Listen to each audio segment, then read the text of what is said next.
Stand clear. 100% Wild Podcast. So for all you listeners, hello and welcome to definitely not your favorite outdoor podcast.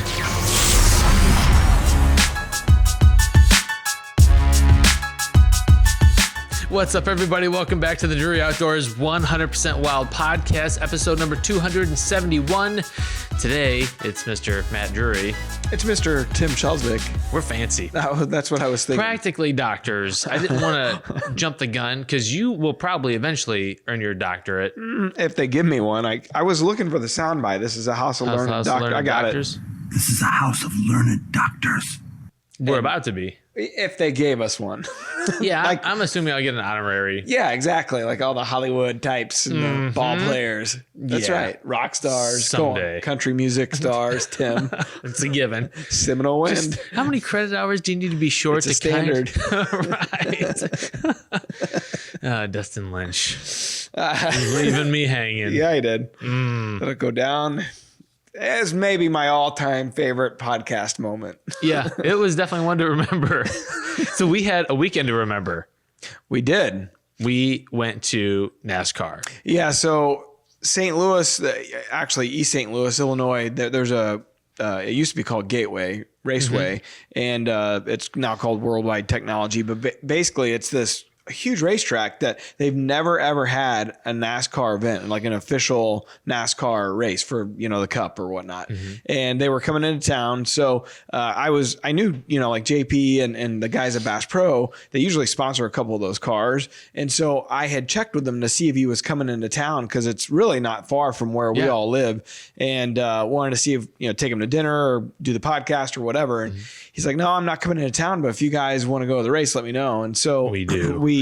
So we ended up, he hooked us up. He treated us like we were Mark and Terry, I guess. Better than what we are. These tickets aren't going to Mark and Terry, right? I just got to reiterate, this is not for Mark and Terry. The whole time we were there, it kept feeling like we were doing something wrong, like we were in a prohibited area, because those passes gave us access to the only place we couldn't go was in the drivers' cars. Yeah, everything else was pretty much fair game. Yeah, why didn't they let us sit in there?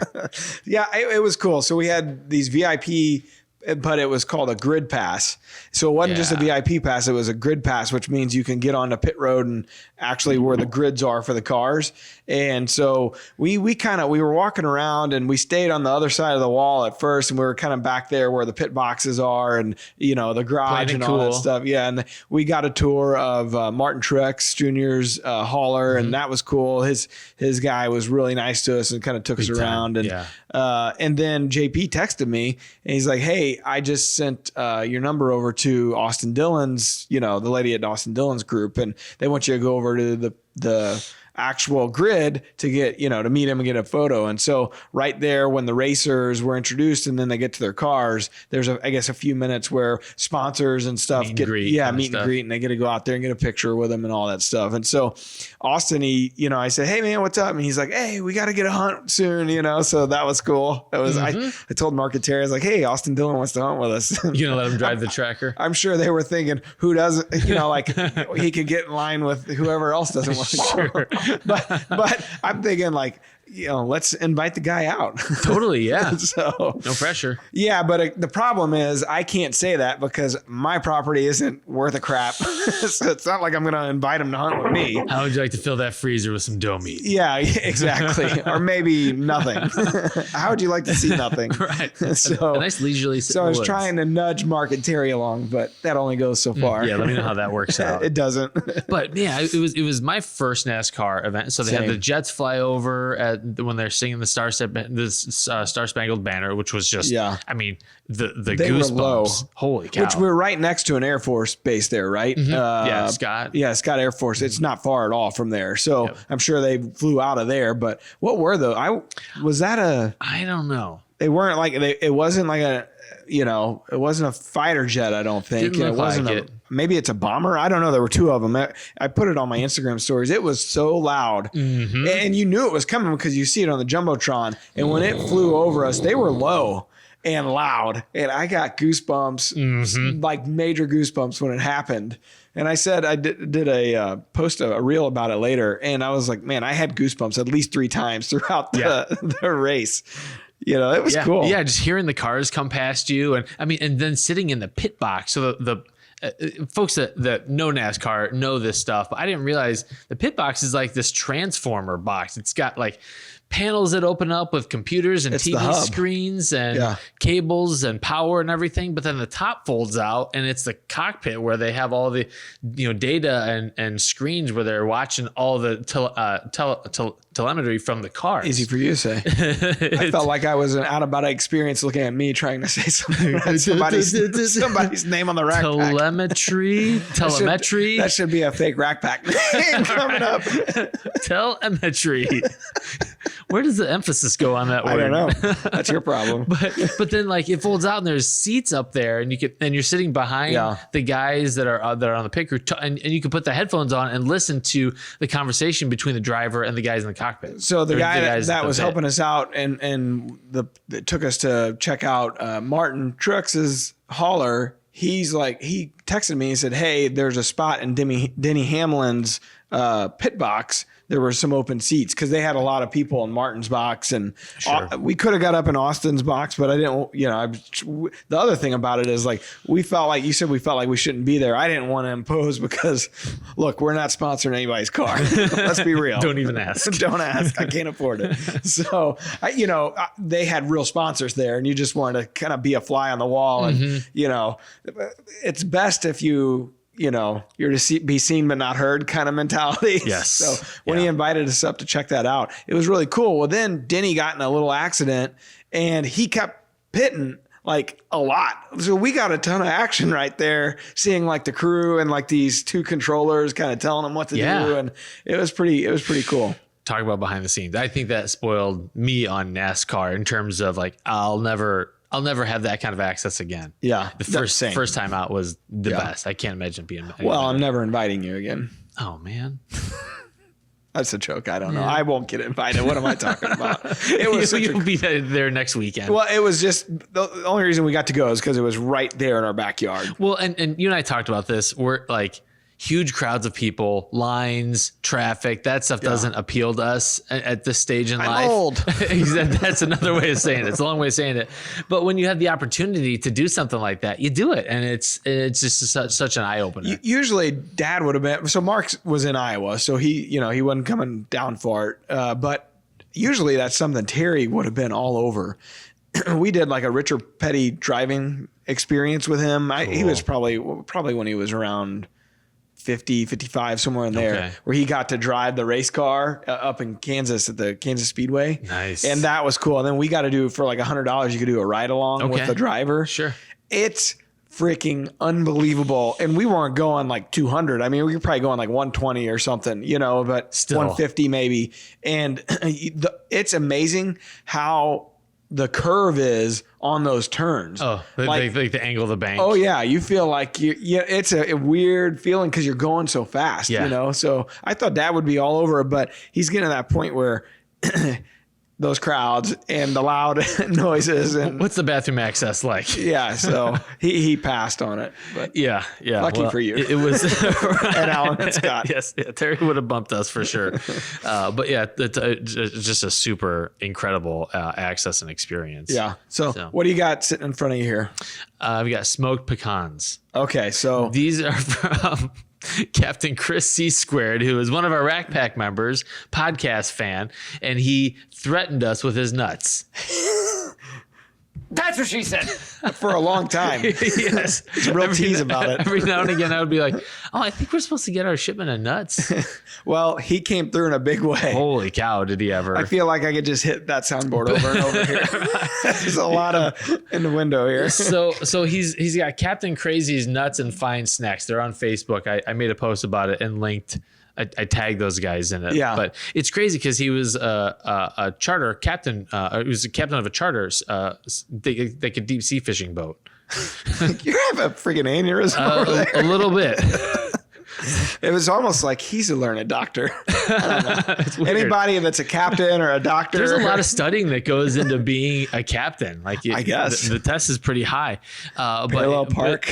But he's like, hey, I've got this snack food business. I want to send you guys some nuts and some shirts and the some shirts. koozies. What was the back of that shirt? Scott, can you grab that shirt real quick? It's a classy, I mean, it's right up our alley. The guy should really sponsor us in this podcast. Real quick here. Yeah, all right, thanks. Scott's bringing Scott it in. coming Thank in you. from left field. So the back of it says, Captain Crazy Nuts, better in your mouth than on your chin. I've never known, I don't want to be a soundbite, but I thought that was pretty comical. Yes. Nice job. I did a story and I put That's what she said on the story. Big time. Yeah. It deserves it. But we have been going through these pecans and walnuts. And the peanut brittle. Oh my. I took all of it. I had a bite. You were concerned about the safety of my teeth. And then as a result, I took it all. the bags. There was 4 bags of it. Yeah. I took every one. They're on my desk. I've gone through 2 of them. I'm going to order some insulin from Amazon. And Got them last week and I'm through 2 already. Hey, listen, low fat content. Well, listen, forget the carbs. I'm just saving you. You're I in appreciate it. Omicron mode all the time. So That's what it is now. yeah. Oh yeah, that's what it is. Well, we're actually talking fishing again. We had Kevin Van Dam on a few episodes ago, and we've got No big deal. We've got another fishing related guest. Yeah. So this is a pretty interesting story. So this guy, his name's Jimmie Powell. He reached out to us probably a year or 2 ago, and he's had this interest in the hunting side. And him and his son Isaac, they've been going on hunts, and he's, I think, originally from the Georgia area, but he bought a farm in Iowa, and they had moved to Iowa, and his son's with him, hunting and fishing and doing all things outdoors, and the kid's just in love with it. Mm-hmm. So he had a very unique situation last year. He took his son all summer long on a trip through all 50 states, all 50. I believe I got this right. And they fished every state in the union. So I wanted to have Jimmie on to tell us all about this. And then I want to joke a little bit because I'm sure it would have cost about 10 times more this year with gas prices. Geez. So without further ado, Jimmie Powell, what's up, man? Thanks for jumping on and taking us through the story here. Thank you. Appreciate it. All right. So how did you guys come up with this harebrained idea to go across the country? And correct me if I'm wrong, but didn't you guys even hit Hawaii and Alaska as well? Absolutely, right. Isaac started out with on YouTube. That's where he got the idea. Mm-hmm. And I think the camera guy actually did a little 3-minute long clip of Isaac doing his dedication to the summer trip. He hit me with it and said, "Hey, why can't we fish 50 states?" I was like, "Well, why can't we? Let's do it. Let's make it happen." The story with Isaac and I, he lives in Wisconsin, and I was living in Georgia at the time, full time. So we only got to see each other during the summer anyway. So okay, well, let's make this the epic summer. Let's put it together and get it going. And so that's what we did. Super dad. So how did you lay this out? Like, cause I'm thinking logistics, flights or rental vehicles. And then are you hauling your boat? How did you handle all that? So, gosh, I didn't sleep for probably a week thinking about that. So we came up with the idea of let's just buy a toy hauler, hook it to the truck and just pull it to all 50 states. And who wouldn't want to travel and camp in all 50 states anyway? So this is a chance to, hey, let's visit 50 states, let's fish 50 states, let's catch fish in 50 states, let's just make an adventure. So I went up to Wisconsin to visit him and visited a couple of the RV dealerships and found one that we liked. Obviously we couldn't pull the RV and the boat, so we went with kayaks. And the kayaks that we just threw in the back of the toy hauler and parked wherever we needed to and throw them in the back of the truck, get down to the lake. But it actually ended up being a lot easier than I thought. There was a week of wasted sleepless nights that I didn't have to go through. I felt it was way easier than it sounds. At what point did you realize that you could not drive to Hawaii? Somewhere in Miami. You're on the wrong side to begin with. We're doing 49 states. I would have made it to California and thought, shit, Whoops. I'm not making There's this. no bridge out here. 49 it is. So, it's one thing to come up with the dream. It's one thing to buy the RV and get the kayaks, but the logistics of actually, surely you guys sat there and tried to, or you did figure out, okay, what's the best path to get, is there a scenic route? Is there, what's the best path to hit every single one to be the most efficient with your time? Well, I guess we're sort of the fly by the seat of your pants type anyway. Uh-oh. We had trips planned in Wisconsin. We had a place to fish there. 2 days later, people were inviting us to come to their place in California, in Oregon, in Texas, within 2 days of leaving Wisconsin. Well, that was definitely not going to happen. So we just said, well, wherever we are, that's where we'll fish along the way. We'll just take the most direct route around the country. And at first it started out, well, let's just catch, Isaac says, well, let's just catch a fish. I think catching a bass in every state would be, pretty difficult. However, the very first morning in Wisconsin, he caught his first bass. We were loaded up our lunch, and gosh, that evening we were fishing in Illinois. We were fishing that evening, and he caught his second bass in the same day. Okay. So, now it became a bass fishing trip throughout the summer versus just a fishing trip. So, and like I said, it got easier. The next morning, we're in Indiana, and then I think when we got to the Northeast, some of those states we were able to hit 3 to 4 states in a day. We just took it by the seat of our pants, and wherever we ended up, that's where we fished. I can picture like you catch a fish and then you throw it back in, you run and you jump in here. All right, we gotta go. Yeah, was that what you guys did? No, there are lots of people who come along for support, and guys would come and say, hey, you found a fishing spot, and they want to talk for a little while and barbecues and have some lunch and meet us over here for some ice cream, and then we load up and take off to the next place. So it's not like we spent a lot of time in each state, but we spent enough time in each state to get to know someone. I don't know why, but I keep picturing the vacation, Chevy National Lampoon Vacation, the first one when they're going to Wally World, and they're at the Grand Canyon. He just robbed that place, and so he's like, she wants to take a picture. They want to take a family picture, and Chevy just like, he's like, all right, we gotta go. Like all right, we're here. Take a picture. Let's go. Yeah, immediately I'm thinking Jimmy is a better dad than I am, because I'd be like, all right, Chevy Chase, we did it. Like, let's get out of here. Let's go. Yeah. Oh yeah. I'd be trying to make cream. the best time everywhere. So I'm curious, like after 50 states, what were some of your go-to baits that you're like, okay, this is, a Texas rig worm, or like what were some of your standards? And were you using a Zepco? Man, you're asking question. for it, man. Just The personal. Zepco 33 and the Rooster Tail is my go-to. Hey, Oh. man. And it stayed in the truck the entire time. I didn't fish. I don't know a lot about fishing. I just Ditto. See, Jimmy, you're not helping me. I got on the last podcast. It said I got killed on social media because I had a Zepco in hand and everybody just slaughtered me for being a novice fisherman.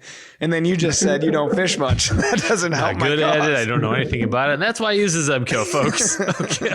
All right, moving on. Sorry to cut you off. So you said a rooster tail?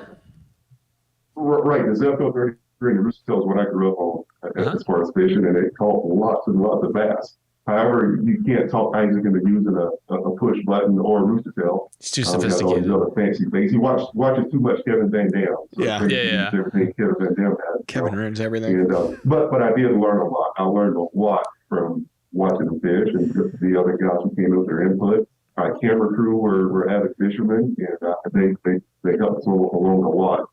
Sure.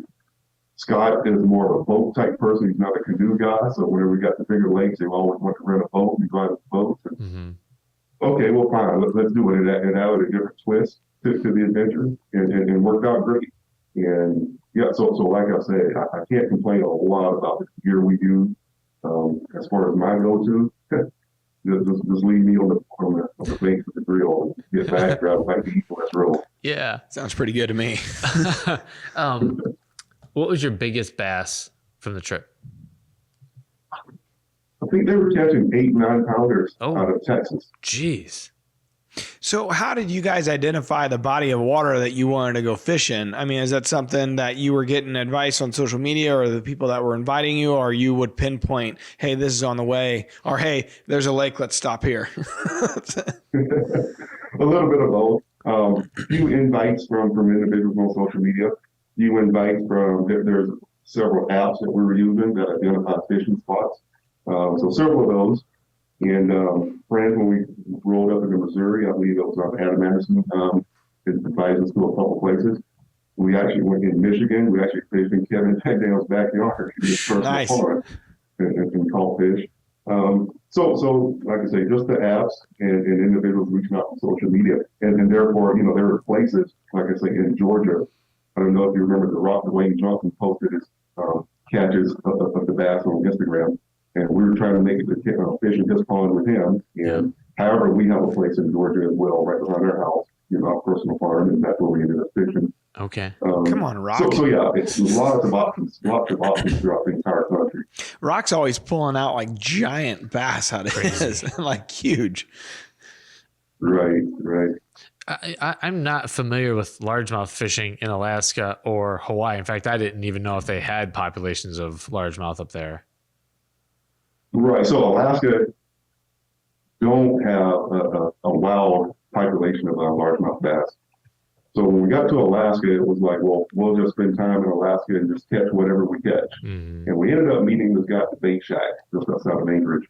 And this guy found out what we were doing, and he dropped everything. And truck weather drove around. The next day we got with him, and we caught more fish in Alaska than we did in 3 years of fishing. Really? Nice. I can't even tell you what else species that we caught in Alaska. That it was very, very welcoming there. And we actually had the natives. I guess it's something, a silver salmon or something like that was in season or in the run. And Isaac would catch one, and his intent would be to let it go. And you had guys coming back and were like, no, don't let the fish go. We want that fish. And they were getting the arguments over the fish because I just want to let the fish go. That's cool. Yeah, catch and release is a different Right. there. So what, I'm just thinking of just the general, getting the right license in each state. How did you guys go about that? Because a lot of them, there's apps to get, Missouri Department of Conservation, you can get everything on an app. Like, how'd you go about doing that side of it? Right. Okay. So you can get a 1 day, 2 day, 3 day fishing license in a state, which is easily done online. Mm-hmm. However, as a minor, which is what Isaac was going through on that trip, he didn't require a fishing license in most of the states. Awesome. So that ended up being very, very easy. However, the states that he did need one were able to get it. The one area you saved money. Hey, I saved $5 on my fishing license. Can't afford not to go. Right. Jimmie, kids grow so fast, and to spend a whole summer with your son doing this is just incredible. And I'm wondering if you saw any growth or change in him and how he was a different young man from the beginning as opposed to the end of the experience. Absolutely. If you ever get a chance to watch the dedication that he did to the trip, it speaks for itself. I think we're on the road just a little over 8 weeks, and I think I learned more in that 8-week period than he did actually. He was definitely the more mature one during the majority of the trip. All the cussing and screaming and yelling was all right here. However, like I said, I learned more from him and the patience, and just watching him have fun. That's what the trip was all about, was to have fun. And that's what took place. I mean, I think how special, because, as you say, you get your summers with them. You guys live, how many states apart, how many miles apart. And I can't imagine the memories for him that summer, I'm sure every summer's special, but that summer has got to stick out forever for him. And for you to be able to do that with him and for him, I mean, that's truly something special as a father. Everybody would love to be able to do something like that, especially if you're not getting to see him on a daily basis. Like, that's a true memory. It's a 3-month, 4-month set of memories every day. That's pretty awesome. Right. Thank you. And what I've learned is there's several species of fish just in a state, and a lot of times within a region of a state. And about halfway through, I asked Isaac, well, why didn't we just concentrate on the 8 species in Georgia? Or why didn't we do, like the 5 species of catfish in Georgia or something? Why do we have to jump on, 50 states? And his response is, well, we have time, why not? And I thought about it, why not? Why not? We have time, and Dad, you've got the paycheck, so Why not? Let's roll. Yeah, one day he'll be like 40 and he's got kids. He's like, Holy heck. holy shit, how did Dad do this? Why not? Now I know the answer. Why not? So Right. that's pretty special. So how many miles overall did you guys add them up? How many miles you guys drove? I didn't. It was the intent, but you know how it is. About 3-4 states in it, and you forget to log your miles, or you forget to log how much you filled up, and it goes out the window. Yeah. So I have no idea how many miles we go. However, I think my truck has right around 30,000 miles right now, and that's with all the other driving I've done since the trip. So I would estimate 8,000 to 9,000 miles throughout the entire trip. That doesn't seem that bad. I mean, really, it doesn't. I'd put You 6. consider going to Alaska. I'm trying to think. I put 6,000 or 7,000 on in hunting season last year. Yeah. So that doesn't, in the scheme of things, that doesn't seem terrible. You're not good. No, it was a lot of trips to the farm. Still haven't killed. Still haven't killed. And it's January. Still doing it. I need 2 more months here. Jimmy, as you look back, is there anything that you would have done differently about the trip? You know what? I would have ate, I don't know, less ice cream or less junk food. No, let's When not we go got back, I overboard. was wearing sweats. I did not put on a pair of jeans. I could not wear regular pants. It's 100 degrees out. It's August. Milk was a bad idea. Unreal. Did you guys keep? I know you didn't keep track of miles, but how much? Did you keep track how many fish you caught? We didn't. As long as we caught a bass in every state, that's You're all we're concerned about. And we caught several bass in every state. And other than that, I caught lots of fish. So, like I said, we tried to have an experience. Yeah. More, it wasn't just the sketch fish getting plugged and leave. I think we spent a week in Iowa. We actually spent a week in Georgia. We spent 4 or 5 days in Las Vegas once we got to Nevada there. And New York, we spent a couple of days. California, we spent a couple of days. So yeah, it wasn't just like the sketch of fish and leave. We actually had quite a lot of fun in every single state. So you said you caught the most fish in Alaska. What state did you have the best experience, or the best fight with a fish, or the biggest fish, or was there a certain state that stood out outside of Alaska for the most fish? I think Alabama. Isaac got to meet, other than Kevin up in Michigan, we got to meet Mr. Boyd Duckett, Ryan Saltzman. Ryan Saltzman is one of the MLS guys down there. Has his own fishing boat. We actually sponsor Ryan on some of his events. And so Ryan took him out to Garnersville. Garnersville is a destination for Alabama, known for the big bass and the population of the bass there. And just got it. I think this was Isaac's first time meeting Ryan and getting on his boat, and Ryan taking him out and showing him a great time on Garnersville. And like I said, then the combination of meeting Boyd Duckett there, the owner of Duckett Rods, which Isaac uses quite often. So I think, and so Isaac and the camera guy were eating up with bed bugs at one of the hotels in Alabama as well. So that we'll never forget that. I won't say it was a great experience, but it was a first for a lot of us. Sure. So how about some advice? Like if there's a dad listening out there right now and they're thinking, oh, this sounds like a cool, like kind of like a rite of passage experience for my son or daughter, what advice would you give them to put together, whether it's as big as what you did or maybe not quite as big, but what advice would you give them? Well, you touched on it a while ago. The kids aren't going to be kids forever. And when they grow up, these days are gone. So it's hard for me to give advice from the position that I'm in. However, what I want everyone to know is that I was not always in this. I was not always able to do something like this. But I always said, if I am ever able, I will make it happen. I will not say no and use no as an excuse. I will definitely do whatever is in my power for my son. However, this ended up being for my son and actually for the entire crew. The entire crew was just as grateful as well because they wouldn't have had the opportunity to visit 50 states and fish 50 states and have experience in 50 states as well. However, as far as collateral, it came with the territory, I should say. If it's in your power, if you have the means to make your kid smile, to make your kid happy, there's absolutely no reason not to. Yeah. I think it could be something as simple as buying them a fishing pole and spending time with them going to the local fishing hole. I mean, it's something as simple as that, making memories, getting them off a screen. Yeah. You know, so it doesn't have to be as elaborate, but just to spend the time.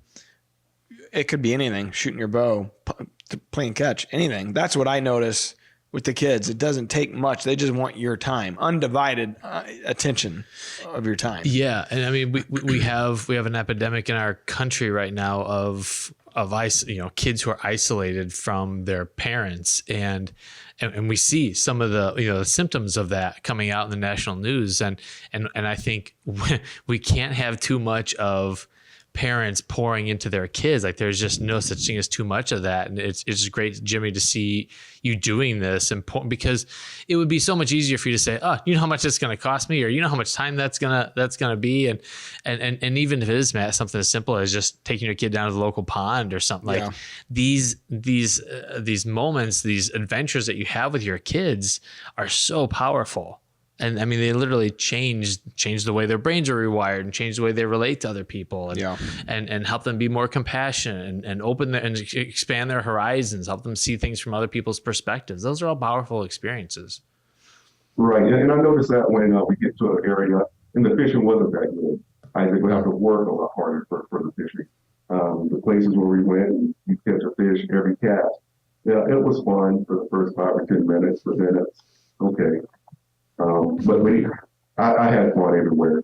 Isaac had more fun where he actually had to learn to put his fishing skills to the test, as far as figuring out which bait to use, what they're biting, figuring out the technique, and so on and so forth.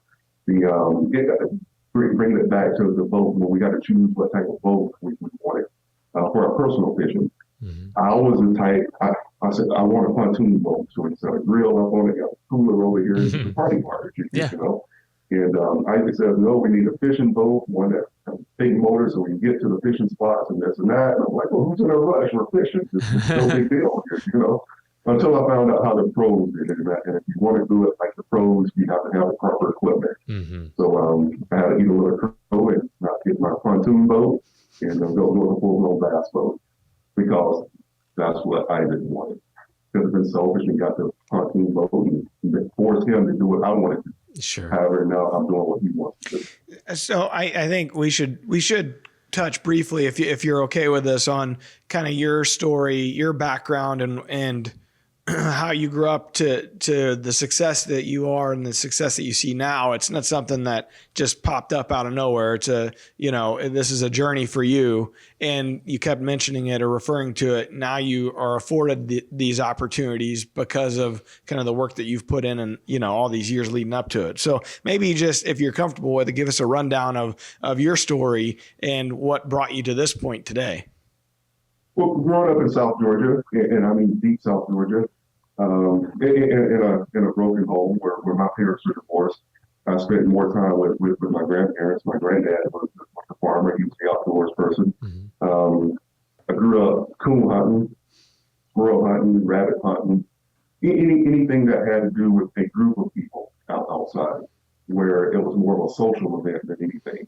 So at 7, 8 years old, I go hang out with the rabbit hunters. They may shoot 5 or 10 rabbits, but at the end of the day, you show up at someone's house, there's chicken on the grill. So it was more about the socializing versus the hunting. And very, very poor.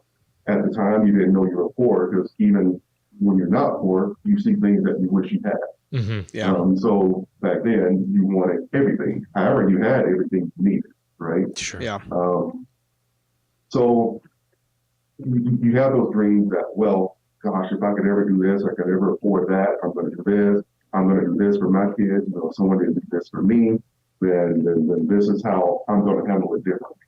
And we handle it the best that we absolutely can. I know there are millions and millions of dads out there in my situation right now who, you know, you don't live with your kids. So whenever you have that time, you capitalize on it the best way possible.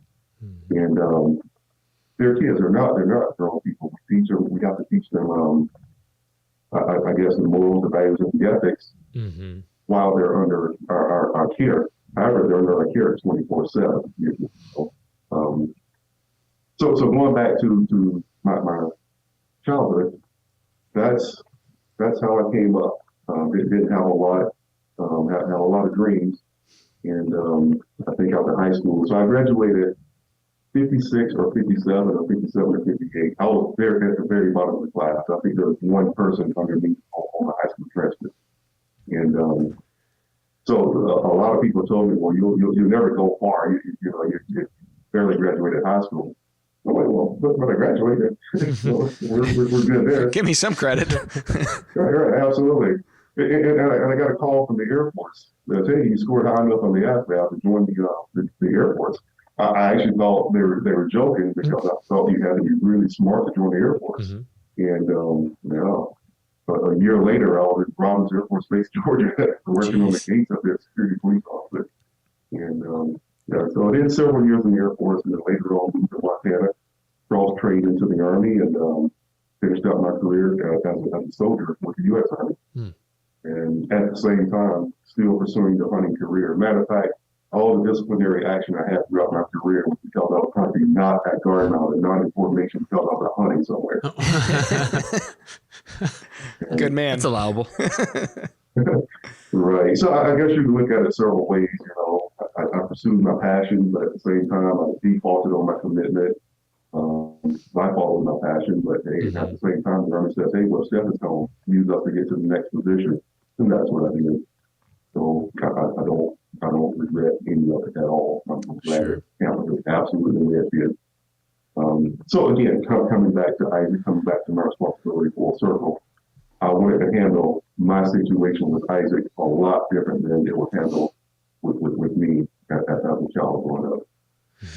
Yeah, I think it's important. You know, you always hear guys say, not to make, you know, that saying's like, you don't want to make the mistakes of your father, whatever however small or large they may be. You always think, as you said, growing up, I'm going to do it different, but it's up to you to actually do it different. Right. You actually have to put your money where your mouth is, you know. And then try not to swing the pendulum too far the opposite direction. Yeah. Because what I've learned as I've matured and become a father is that I can see now why Dad did the things that he did. Sure. Like it wasn't just, I'm going to do something, to screw up my kid's life or whatever. Like there's reasons behind all this stuff. And yeah, you have a lot more, I think, appreciation for what your parents did and a lot more empathy for the hard decisions that they had to make because you realize, they were dealing with these 5 other factors at the same time.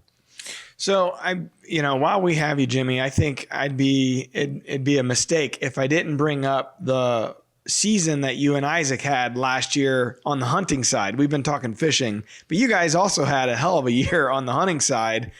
Kind of with the cherry on top was what you killed in Iowa there. You guys bought a farm in Iowa. You kind of documented that whole process, but you went on some Western trips and kind of all over the place. Right. So a few years ago, I actually moved to Iowa, became an Iowa resident over in the Van Buren County area. And we started out with that little farm. Later on, bought another farm over in Lucas County near Osceola. And they weren't the farms that we were looking for. They had deer on them. Isaac wasn't able to come down and hunt with us as much as I was wanted to. So we just kept them on the side as go-tos here and there. And actually, during the summer, right in the middle of our fishing trip, my friend Cody Fisher called up and says, hey, the farm right next to us just came up for sale. The farm I've ridden by a million times and seen deer on it. And it said, well, if that farm ever comes for sale, we should try to jump on it. And right in the middle of the trip, when I'm spending all the money that I've saved up, Cody calls up and says, hey, the farm's for sale. I need more. Good timing. Oh, great. So I said, well, what do you think we should offer on this thing? And so I gave Cody a number to offer, and I just hoped and prayed they would refuse the offer. And Cody called back in about 15 minutes and said, hey, they accepted it, like right off. Like, oh my goodness, here That was we a go. joke.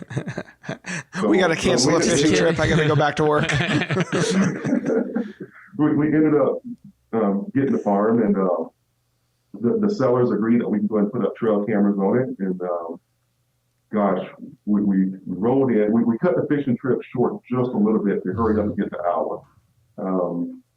I think we fished on the farm and some of the neighbor farms for an hour trip for our stay. Well, at the same time, I was now putting up the trail cameras. And in about 2 weeks, I mean, this is before we closed on the farm. We're just in the process now getting the paperwork done. In about 2 weeks, several deer showed up. They were pushing the 180, 200 inch mark. And I was sending this picture around to several friends. And they were like, oh, yeah, that's a 190 or 195. That was pushing 200 and so on and so forth. But then the realtor would contact Cody and says, hey, I have other guys interested in the farm. They're offering to pay more than Jimmie paid. As a matter of fact, they'll get in touch with Jimmie to buy it from Jimmie. And I said, whatever. I think we're going to keep it and hunt this farm. So we did. And again, Isaac wasn't able to make it down for the youth season. The farm wasn't quite set up. However, when the time came to capitalize, the deer were unpressured, the deer continued to grow, and we were able to get in on some good hunts. Few hiccups here and there with the deer drives on the neighboring properties, which is fine. They kept a lot of the deer stirred up for us and provided opportunities for us later on the days that we did capitalize. So I think Isaac ended up taking a 150, 160 deer again. And I throw these numbers out because this is how people describe them to me. Hunting to me is going out and shooting deer and having a good time. Yeah. So gosh, that's a big deer right there. And that's a nice deer or a nice buck. I don't know about a number or how to score one on the hook, but if he's nice, I want to go after it, And once Isaac came down and took his first deer during early shot, I was pretty much done hunting until this 200-inch buck showed up on camera again. And he showed up on camera in a spot that I knew this afternoon he'll be within 100 yards of my money pole. And sure enough, that's what happened. So I was able to capitalize on that one. Jimmie so you had an encounter, correct me if I'm wrong, but didn't you have an encounter with him earlier in the year before the day that you shot him? During the archery season, I mean, he was as close as 55 to 65 yards several times. And I was able to video it right out of the bull at that range. I wasn't comfortable shooting my bow at that distance. But yes, he would come and he would bed down and lay down and graze for 45 minutes to an hour. Brutal. 55 yards from The line. footage of this is incredible. I mean, I've seen the hunts and all that stuff, and the footage of that deer on the encounter specifically is just like, holy cow, it's a giant. I would die. It was a giant, yeah. So it's cool. I mean, and it's not like because you were by yourself. Were you self-filming on that one? I was self-filming. Yeah, so it's not like he's a camera. If that were me, I'd be shaking. 200-inch deer, 55 yards. It was pretty. I don't know, the nerves. I could almost feel the nerves through the TV. So the final encounter, how close was he? So December 8th, I think was the last day of first shotgun season, and so we have the 350 Legend, and we range him at 177. And again, I'm self-filming, I'm in the blind by myself. So it's not perfect, I graduated 56 or 57, so it's always not What do you expect? Listen, you can't keep going back to that. You've gone past that now. Yeah, well, anytime anyone asks me for an executive decision, I'm the last person to ask. This is how we handle it. But so he's chasing this doe across the state in Beanfield. And the doe comes in, she hangs out in the field just a little bit and heads on out. He grazes just a little bit. He comes in and he eats a little. He's attentive to all the other bucks in the field. But he starts to pursue this doe. I don't know. Looking back on it, I should have taken the shot. I should have waited a little bit longer. But a hard quartering shot is what I had. And that's what I took at 177 yards. 350 Legend, which we're very comfortable shooting. Yeah. And this deer dropped in his tracks. If you ever watched the footage, he dropped in his tracks.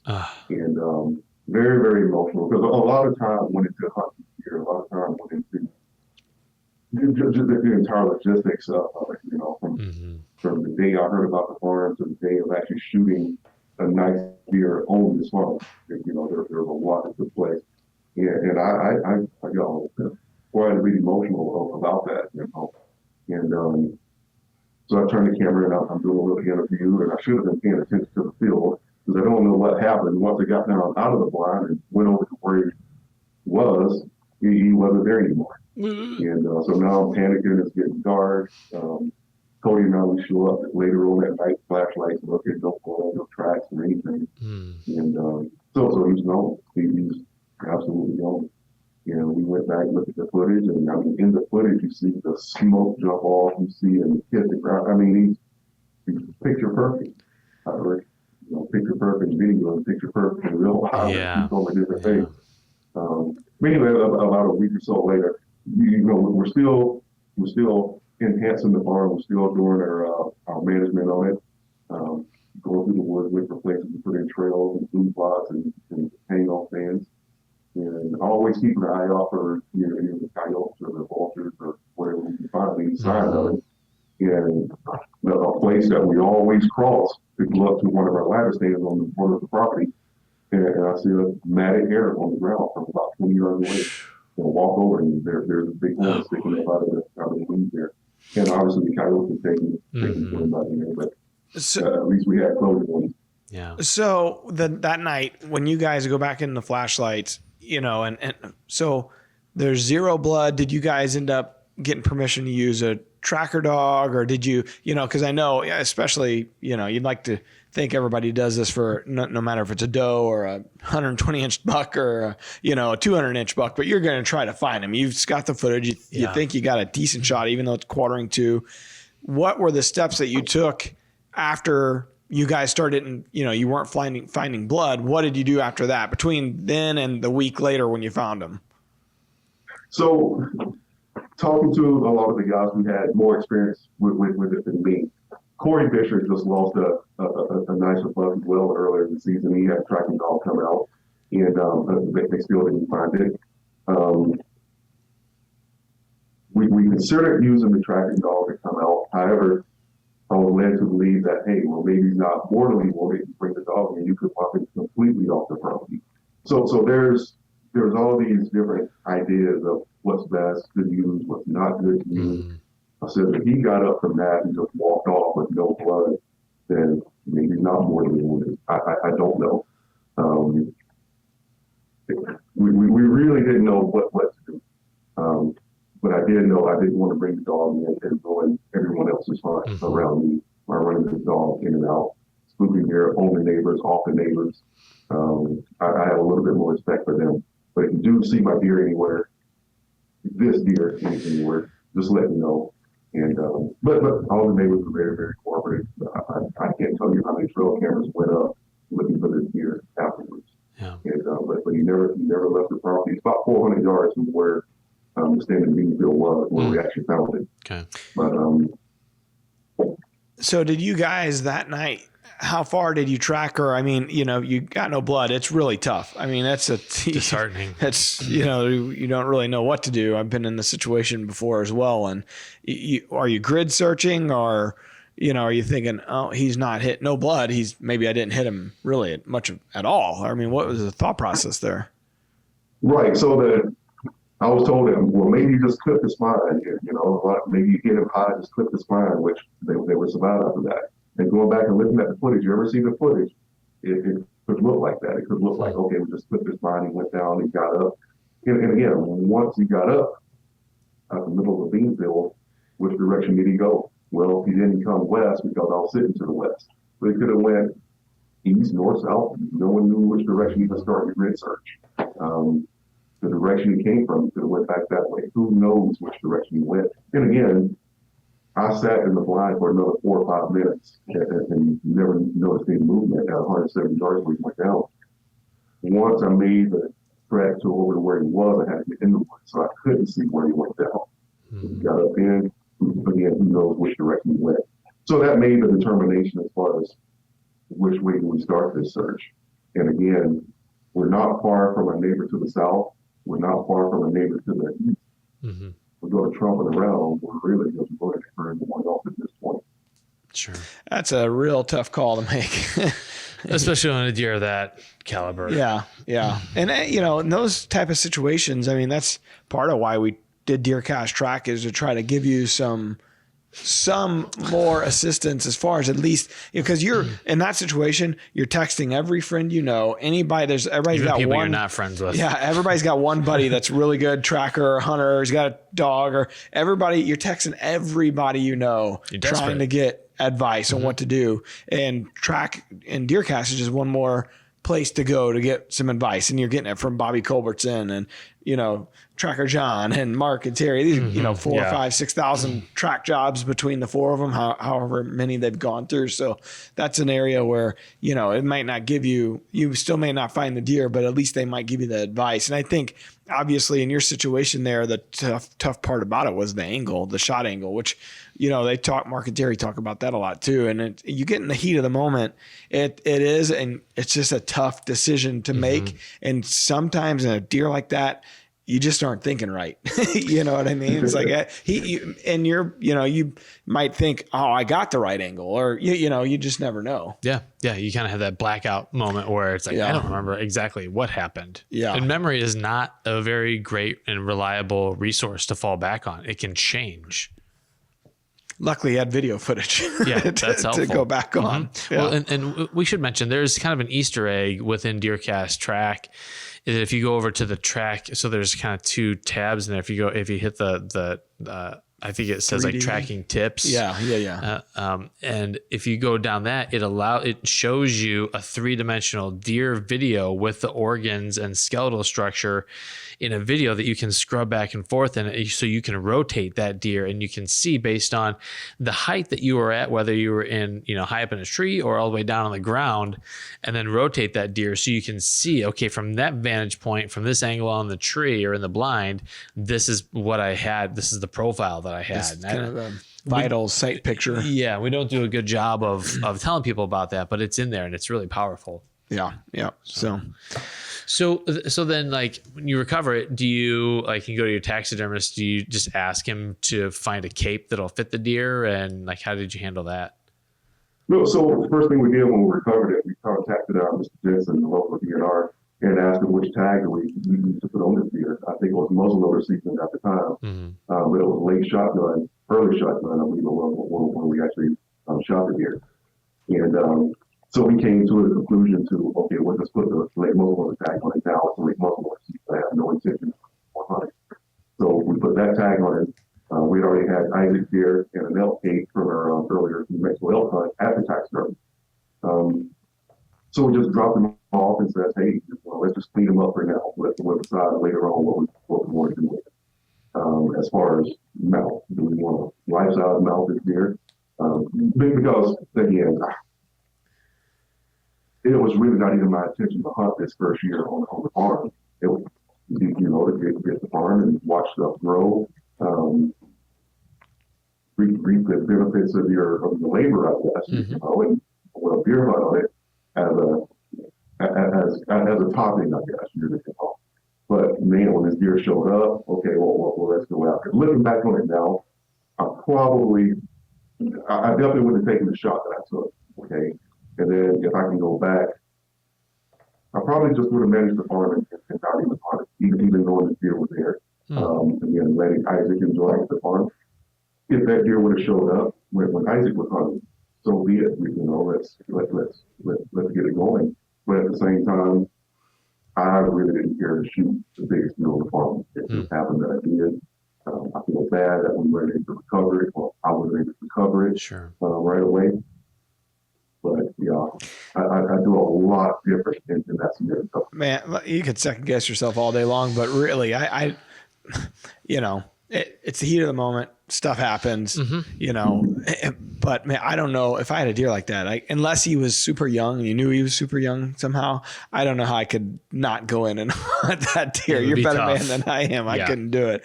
I am surprised that, and this kind of goes to I'm glad you called your local DNR agent and asked advice on what or how, because I'm surprised they didn't just tell you to do a salvage tag, but maybe it was too close to when you had shot him to kind of be applicable for a salvage tag. And I bet that's just a decision that each individual agent, it's just I guess a judgment call on their part, but it just goes to show you, like, you're better off calling them and always getting ask. advice. And then, you're in the clear, because who the hell, I mean, I certainly wouldn't have thought the muzzleloader tag. I would have thought my Whatever you shot it with. Yeah, but he's right. If it happened 5 days or 10 days or whenever, after the season was over, when you recovered him, I don't know. That's such a weird gray area that you only can do right by calling the agent and him telling you what to do.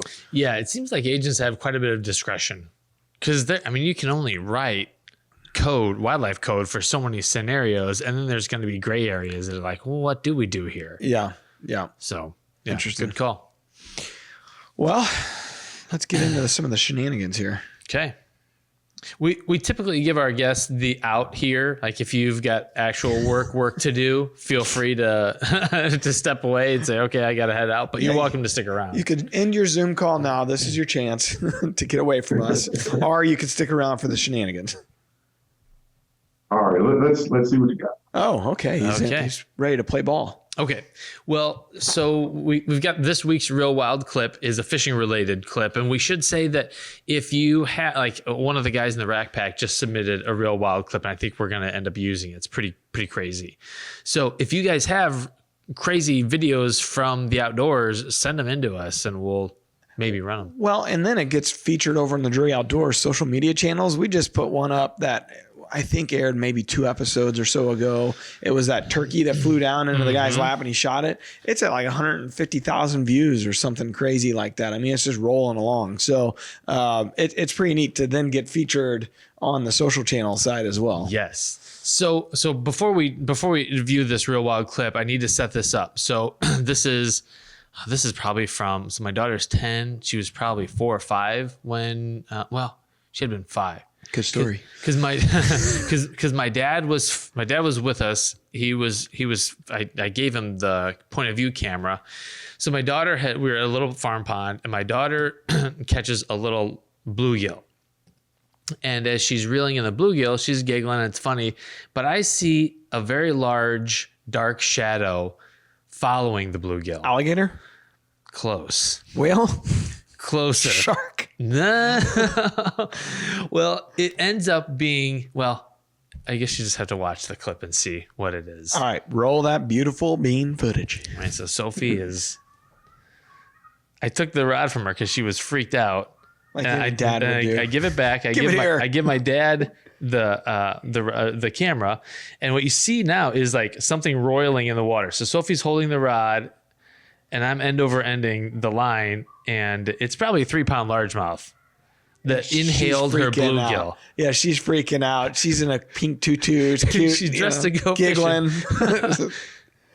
That's hilarious. We cut this clip way down to shorten it up, but it's a couple minute clip, and she's like not wanting to go over there and get near the fish, and she's like, it's waving at me. Yeah. Well, and it's funny because in the longer version, my dad knew what was up. He didn't realize it was such a big fish, and you can hear him when he sees, a big fish, they move water differently than smaller fish. And he threw up this kind of roil, and my dad was like, oh boy. Like, it's game on. That's pretty cool. That's a memory you guys will have forever. To catch it on camera too. Mm-hmm. So she's reeling in a bluegill, then a bass comes in and eats the bluegill, and you catch, he's got him on a hook and reeling it in, and everybody's screaming. I mean, that's pretty chaotic, moment, but funny. And then she's like, let's go get another one. If only. It's like, honey, they don't come like that all the time. And so this pond is full of bass. She insisted on bringing it home. We had it for dinner that night. Oh, that's cool. So she provided the meal for us. That's cool. Pretty awesome. So that's the Real Wild clip of the week. Yep. So if you guys have clips, send them on in. Yeah, this is, you shared that originally on your Thinking Woodsman page, right? Yep. Your YouTube channel. Yep. And it got me thinking about sharing. We got Jimmie on, and he was talking about Isaac, his son, and their fishing trip, and just hunting, and how special the family side is to him. Yeah. You're talking about your daughter, and So it reminded me of a Instagram DM I got. This was late last week. So my daughter graduated preschool, and now they graduate preschool, first grade, second grade. It's ridiculous. I get it. I always thought it was ridiculous, but it's when it's your kid, it's cute. Yeah. So I shared a picture of my daughter on Instagram, and how proud we were. All this guy sends me a message. And he tells me, man, I hope you don't take this in the wrong way, but I love what you and your family do for the hunting community. You guys represent hunters in a very clean and professional manner, and I respect you guys for that. And I'm thinking, where's this going? Yeah, exactly. This is interesting. It says, with that being said, okay, here we go. No. It's super, and super's in all caps, awkward when I get on here and see content of your kids. I'm sure they're great kids and you're very proud of them. But as someone who has no clue who you are or who your kids are, I find it extremely awkward and weird. What? I suggest sharing that content in a more private manner with people closer to your family. What? Just here for deer hunting content and not some random kid's life milestones. Best of luck to you. Holy cow. It took everything I had not to MF this guy into oblivion, but I took the high road because you just never know. I just took the high road, and everybody can screenshot. Decided to talk about him on the podcast. Well, listen, I didn't say the guy's name. I could blast this fool that way. Terry Drury. No, but I just said I appreciate the feedback. I got one page, and this is my life. You're following for a reason. In my life, I'm a father first. Yeah. I'm a family man first. The reality is I do very little hunting anymore. That's the reality. How often do we hunt? Well, stick around for the question of the day. Okay. We get to answer that question. Oh, okay. I didn't even know that. I looked at the page here, but I just said, look, this is my life and I'm going to share it. I politely suggested he might want to unfollow, and he did. But I just thought, what gall? That's incredible. You're following me, dude. Yeah. Well, and yeah, we're not one dimensional. Like we all have different interests and we spend our time differently. And most people appreciate getting to see like the depth that you have. I don't know. I sat and thought about it before because I never try to respond, whether it's a text to, it's something, in the heat of the moment, try not to respond right away. And I sat and thought about it because I did want every bit of me probably wanted to say, go F off, you followed this page. This is just my life. Had we done that on the Drury Outdoors page, I think he would have a leg to stand on. Cause people come there because it's a hunting page. Yeah. And we don't, hell, I'm never on that page. So, yeah. Exactly. So I don't know. I just kind of felt like it was very, he said super awkward. And I thought, yeah, you're right. Yeah. It's super awkward. You sent me this message. Made it that way. Anyways, for anybody listening that follows my Instagram or Facebook or Twitter or whatever, I mean, it's just, I'm just sharing who I am and what I'm doing. And the reality is I'm doing more family stuff than I'm doing hunting right now. I'd like you to apologize for your children. I'd like that to happen. I'm going to stick a finger in my chest. You and your kids. I thought you were going to bring up my comment that I made in that post. What was your comment? Total party school. Oh, yeah, that's right. I was going to say, I was looking for, man, we switched around my soundboard here and, here it is. I got a lot of problems with you people. Now you're going to hear about him. Now you're going to hear about him. So, he had a problem with me.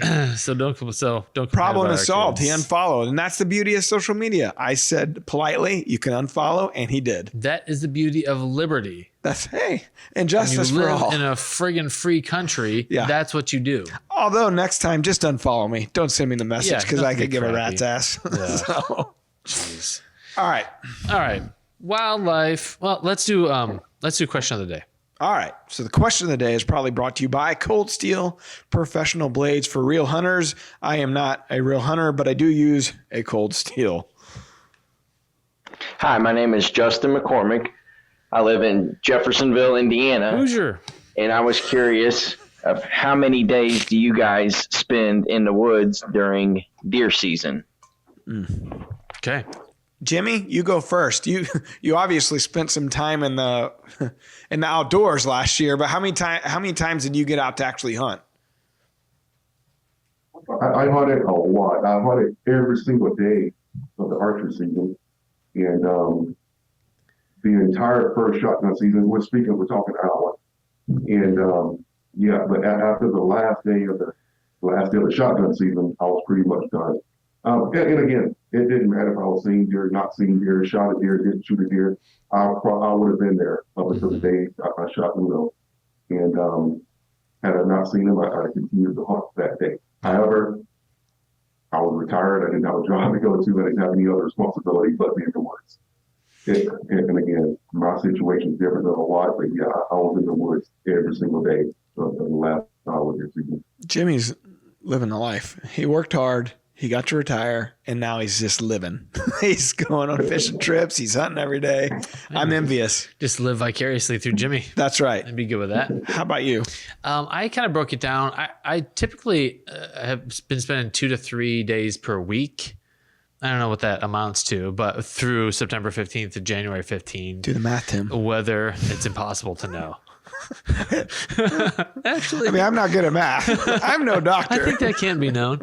But 2 to 3 days a week, it seemed like. And then, like, even after I killed, trying to get friends out or Sophie out or just doing stuff, moving stands, whatever, it seemed like that's about what it amounted to. Yeah, I would guess I probably spent around 45 days but this isn't like I'm hunting all day. It'd be, we come to work, you leave at, depending on the part of the season or where we're going, it might be leave at noon, leave at 2, and then head to the stand. So hunt for 3 hours roughly and then head home. So, I mean, I probably it was a long season. We didn't kill the last deer until January 4th or 5th. It was close there. And so, I'd say probably 45 days, but like I said, the kind of a asterisk there, few hours here, which is same for you. Yeah. It's not like other than on a weekend or something, or during the rut, it wasn't like it was an all day affair. Yeah. Trying to be strategic. Timing that DeerCast. Well, and I said it earlier in the podcast, I did run the mileage. I thought it was like 6,000 to 8,000 miles I put on my truck last year. Yeah, but I did go to Kansas and went to Illinois, went up to Dad's. So there's a couple bigger trips in there. But most of our hunting was in 30 to 45 miles of studio and then another, 45 miles home. Mm-hmm. So yeah. The suburban bow hunting is my bread and butter. That's really, just from sheer amount of time on task, it's killer. Which in a good way or a bad way? In a good way. Yeah, being able to get to my stand within 20 minutes of either here or from my house. Yeah, okay. And at the end of the night, when you're just completely fatigued, not having to drive home, at a 45-minute plus drive. I'm jealous of that. Yeah, it's almost like I should have killed more deer. Just killing time. Yeah. Much like this podcast. If you're still listening. that. Okay, so let's hop into the wildlife word. It's brought to you by Sportsman Channel, your home for Winchester and Drury's natural born and everything red, wild, and blue. Ooh. And I saw the lineup for this next season of Winchester and Drury's natural born. Oh, did you? Mm-hmm. I was in there snooping around, trying to get ready for some stuff. I'm excited. Oh, hold on. Well, I was looking to see where the safe buck fell in that. Oh, it was about you. A little bit. I don't think so, Tim. No, we're going to pull that on now. There'll just be a black spot in the episode, just out of spite. Well, I was thinking about him because I sent a message on to Scenic Rivers Taxidermy where he's waiting because it's been about 8 months now. And they said that was about what it would take to Not get a him paid back. sponsor. So getting a plug. I'm you. Well, hopefully we'll get a Are they discount giving or you that something. thing for free? No. No, we don't get anything. Not yet. No, I shouldn't say that. You don't get much for free. We got pecans and NASCAR experiences. All right. Okay. So deer can drink from, and Jimmie, feel free to hop in. This is a multiple choice question. I know you didn't do so well in high school, but it seems like you've redeemed yourself for the rest. Listen, Jimmie, you should feel right at home in this podcast because I didn't do so well either. Neither did I. Absolutely. Okay. Deer can drink from muddy water holes and not get sick because A, they're only pretending to drink. B, the water is first filtered through their liver. Ooh, technical. Or C, the water is first filtered through their pancreas. Or D, they've developed a tolerance to the microbes in the water. Jimmie, we always let our guests go first. I'm going to let you go. I'm pulling up DeerCast track, and I'm going to look at the anatomy real quick. Do deer have a pancreas? And see what makes the most sense. Go ahead, Jimmie. No pressure. I would say they've developed a tolerance just as a yes. Okay. That's a good one. Develop tolerance to the microbes in the water. Man, that makes a lot of sense. Mm-hmm. The liver doesn't really make as much sense, although it's right there. Do deer even have livers? I've hit it, so yeah. I've definitely seen it. Punched through one or two. You know what? I don't know. I would have probably went with the liver, but actually that developing a tolerance seems like a more logical answer, so I'm going with that. You guys are both right. Jimmy, my man. Look at you guys. We're first in the class today, buddy. 4.0, guys. Everybody can suck it. Yeah, if you or I were to take a big swig of that muddy waterhole water, exactly, for a long time. Jimmy, I don't know if you're a listener or a fan of the podcast, but you're getting the real version of it now. Absolutely. I regret sticking around, don't you? Unbelievably, people enjoy the podcast because they keep leaving us 5-star ratings over in Apple. Boom. Check it out. Yeah. So we need more of those, by the way. Yeah. So Funk0919 at Apple Podcasts gave us 5 stars. He says 5 out of 5. I listen to this podcast at work and think it's the best thing since sliced bread, which is a good thing. Lots of great information and very knowledgeable guests. Very relatable humor. Keep up the great content. Rack Pack for life. My man. All caps. I love our Rack Packers. Oh, yeah. They're the best. They're the best. And remember, if we get to 2,000 Rack Packers before the season starts, is that what I said? Before the season starts, you and I will do a podcast wearing anything that the Rack Pack decides. It's not lipstick. Tim didn't sign on for this. No, I sure didn't. I don't think we can attain that number, so that's why I put it out there. Pretty safe bet. Yeah, so we're not to 1,000, and we only got like 3 months till season, 2 months, whatever it is. So, Well, if people like pasty lava lamps, then they'll like us if we hit 2,000. well, I don't even know. You ever seen a lava lamp? No. Well, yeah. Really? I had one. Yeah. But, That's what we look like without shirts on. oh, okay. Still A lot don't of get it. globular movement. Mine was like neon pink or Oh, red or green, or I don't know. It was something. I just know our. Have you ever dropped one of those? I shot one. I shot one with my bow. No kidding. Yeah. Is it on video? Yeah.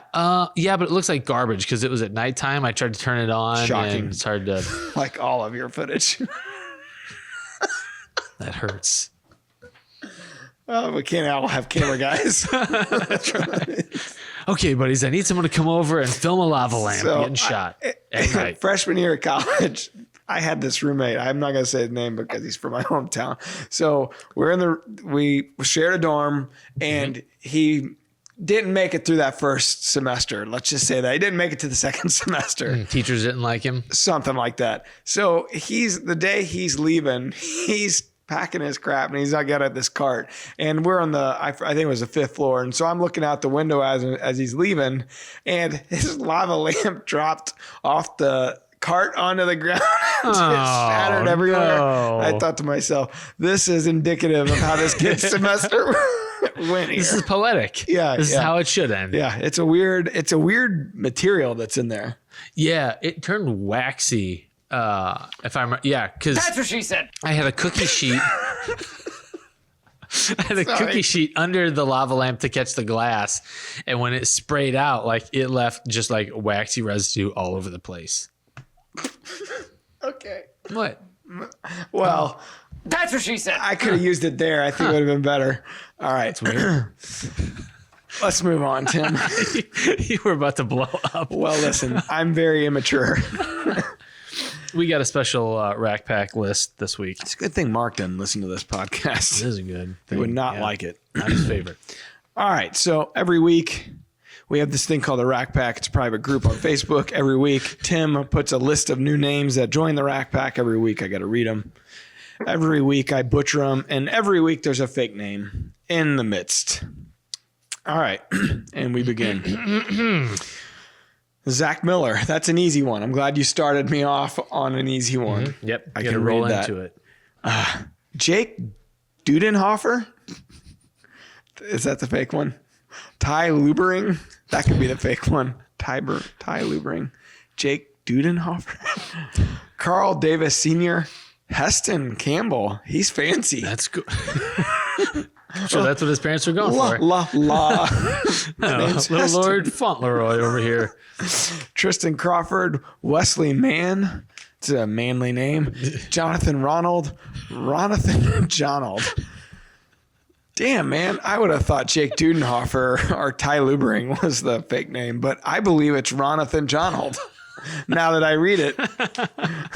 It was a double feature. Both Jonathan Ronald and Ronathan Jonald Are fake? are fake. Both Yep. of them? They're interdependent.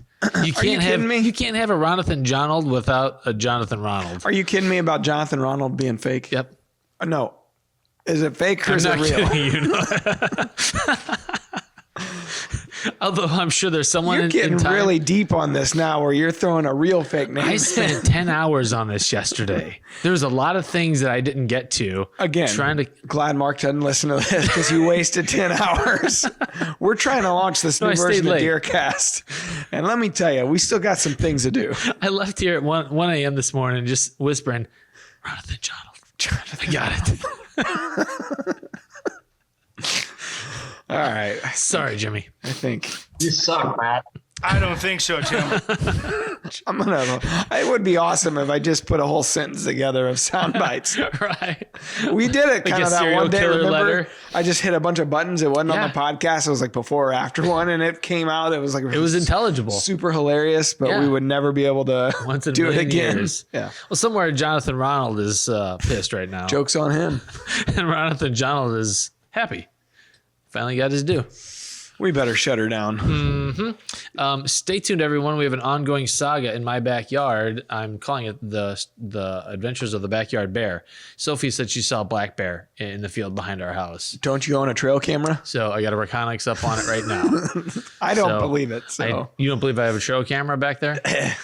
yeah, no, I don't believe there's a black bear. But really, I guess there could be that area. I could totally see a black bear over there. Yeah, our neighbors 2 doors down had one in their backyard 3 summers ago. Sophie knows what bears look like, and she said she saw it plain as day. Maybe you should have led with that. So I'd put Bo Madness Bo out there, and that bear would go. terrorize He would terrorize the bear. poor bear. You got a Reconyx video of a bear, and then here comes Bo running through the shots.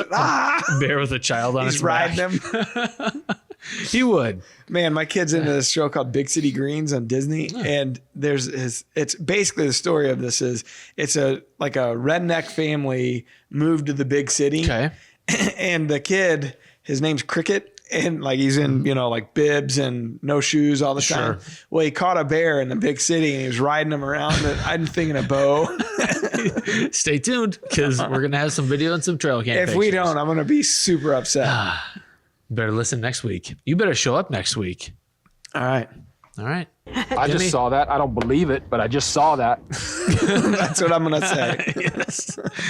All right. Well, if folks want to see the fishing adventures that Jimmy and Isaac had, we'll make sure we link that up in the show notes for folks. You and your mom are hillbillies. I was thinking about that for your trail camera too. And we're in Jefferson County. So Okay. Sorry. I screwed up Jimmy's plug there. Whoops. All right, Jimmy, thanks for sitting through and enduring. We appreciate it. Absolutely. Tim seems embarrassed by our end. I'm blushing right now. Yeah, so you really got the full kit and caboodle here at the end. That's right. All right. Next time when somebody gives you an out, take the out. All right, Jimmy, thanks for joining us, buddy. Thank you. Absolutely. All right, good luck this year. Until next time, peace out. See ya. The results are in. DeerCast said great. It doesn't exist anywhere else but in DeerCast. Hunters love DeerCast's exclusive deer movement forecast. Get ahead of your game with DeerCast. We're adding new videos every week, so make sure to click that subscribe button and check out all of our amazing content. This episode of DoD TV was brought to you by Bass Pro Shops and Cabela's.